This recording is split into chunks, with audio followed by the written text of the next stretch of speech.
Cette dette, vous l'avez vu monter, augmenter. Donc pourquoi vous n'avez pas alerté plus tôt, Philippe Mougin? Eh bien, si vous voulez, par rapport aux documents budgétaires qui sont fournis naturellement aux élus et accessibles à eux, cette dette est une dette qui résulte d'une dérive lente et continue. Donc, aujourd'hui, c'est pour ça que, lorsque je serai élu, je ferai un état des lieux financier. Parce que rien, cette dette, elle existait certes, mais le budget était en équilibre. Le contrôle de légalité s'exerçait tout à fait naturellement et ne voyait rien à redire. Donc, je pense que cette dette, elle est réelle. Maintenant, elle est constatée. Elle est de 142 millions d'euros.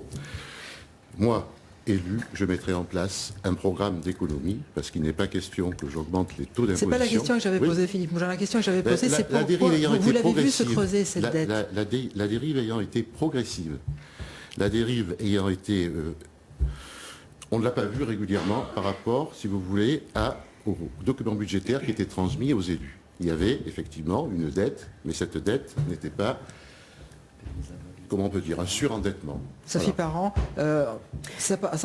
honnêtement, quand on était à l'extérieur, ça paraît difficile d'être dans une équipe municipale et de ne pas voir se creuser une dette. C'est un peu comme dans un foyer. C'est comme si le mari disait « je vois pas ce que dépense ma femme ». Enfin, c'est un peu compliqué. Je suis parfaitement d'accord avec vous. D'ailleurs, moi, pour ma part, je suis rentrée au conseil municipal en 2008.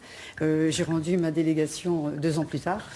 Donc, j'ai pu constater et prendre l'ampleur, justement, à la fois de la dette, mais surtout de l'absence de volonté.